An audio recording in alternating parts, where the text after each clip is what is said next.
আসসালামু আলাইকুম। আজ আমি আপনাদের সাথে আমাদের প্রাথমিক শিক্ষায় উপবৃত্তি কার্যক্রম যেটা আছে, এই উপবৃত্তি কার্যক্রমে আমরা কিভাবে নতুন শিক্ষার্থী এন্ট্রি দেব সে বিষয়টা দেখব। আসলে এই কাজটা অনেক সহজ, যদিও একটু প্যারাদায়ক, কিন্তু আমরা বিদ্যালয়ে বসেই এই কাজটি সম্পন্ন করতে পারি। এজন্য আমাকে প্রথমেই আহ, আমার বিদ্যালয়ের প্রধান শিক্ষকের মোবাইল নাম্বার হলো ইউজার আইডি এবং পাসওয়ার্ড দিয়ে আমি প্রথমে লগ ইন করে নেব। আমি একটি বিদ্যালয়ে লগ ইন করে নিয়েছি। আপনারা দেখুন, আমি একটি বিদ্যালয়ে লগ ইন করে নিয়েছি। এখন আমি এই বিদ্যালয়ে একজন শিক্ষার্থীর নতুন আহ, শি- শিক্ষার্থীর উপবৃত্তিতে তার নাম সম্পূর্ণ এন্ট্রি দিয়ে আপনাদেরকে লাইভ দেখাবো। তো এই কাজটা আমরা খুব সহজেই করতে পারি। আমরা এখন দেখব, প্রথমে আমরা শিক্ষার্থীর জন্ম সনদ, ব্যক্তিগত তথ্য যেখানে আছে, প্রথমে আমরা কি করব, আমাদের ইয়ের পরে লগ ইনের পরে এই অবস্থা চলে আসবে। আমরা এখান থেকে চলে যাব প্রাথমিক নির্বাচন। আমি আশা করি আপনারা দেখতে পারতেছেন। প্রাথমিক নির্বাচনে যাব।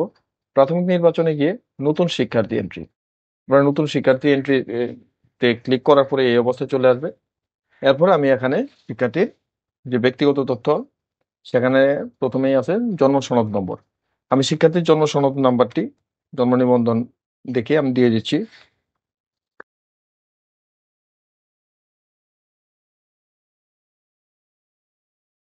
দিয়ে দিলাম। এরপরে পাশে আছে আমার জন্ম তারিখ, জন্ম তারিখটি দিয়ে দিব। দেওয়ার পরে আমি ক্ষুদ্র অপশনে যাব। ক্ষুদ্র অপশনে গেলেই শিক্ষার্থীর নাম, ইংরেজি নাম চলে আসবে এবং এবং এরপরে তার ভাই বোনের সংখ্যা। আমি ভাই বোনের সংখ্যা জেনে নিয়েছি, তার ভাই বোনের সংখ্যা হলো 3 জন, আমি 3 জন দেব। এরপরে জেন্ডারটা অটোমেটিক্যালি চলে আসবে। এরপর শিক্ষার্থীর ধর্ম নির্বাচন করব, সে ইসলাম ধর্মের। তারপর ক্ষুদ্র নৃগোষ্ঠী কিনা, না। তারপর শিক্ষার্থীর জন্মস্থান নির্বাচন করতে হবে। এক্ষেত্রে আমাদেরকে জেলা নির্বাচন করতে হবে, যেহেতু সে জামালপুর জেলার, আমি জামালপুর জেলায় দিয়ে দিলাম। তারপর শিক্ষার্থী বাংলাদেশি। তারপরে আমার কাছে চাইছে মাতার এনআইডি নাম্বার। আমি ওই শিক্ষার্থীর মাতার এনআইডি নাম্বারটা দিয়ে দিচ্ছি। মাতার এনআইডি নাম্বার দিলাম। তারপরে মাতার জন্ম তারিখ, জন্ম তারিখটি আমি দিয়ে দিচ্ছি।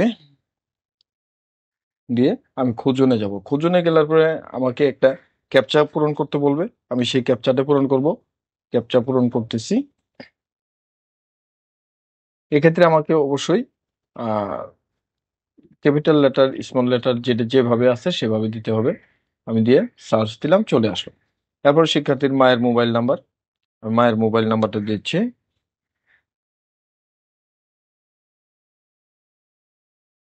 দিয়ে দিলাম। তারপর শিক্ষার্থীর পিতার মোবাইল নাম্বার, এই পিতার এনআইডি নাম্বার, আমি শিক্ষার্থীর পিতার এনআইডি নাম্বারটা দিয়ে দিচ্ছি।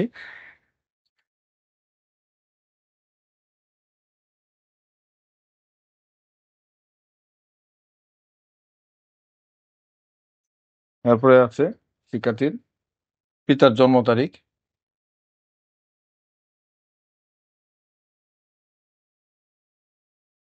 তারপরে আবারও খুঁজুন অপশন, খুঁজুন অপশনে গেলে আবারও আমার কাছে ক্যাপচা চাবে, আমি ক্যাপচাটি পূরণ করে দিলাম। তারপর আমি সাবমিট দিলাম, চলে আসলো। তারপর শিক্ষার্থীর পিতার মোবাইল নাম্বার, আমি পিতার মোবাইল নাম্বারটি দিয়ে দিচ্ছি।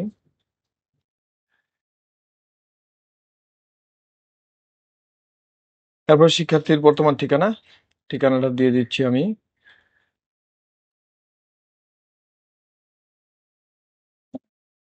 ঠিকানাটা দিয়ে দিলাম।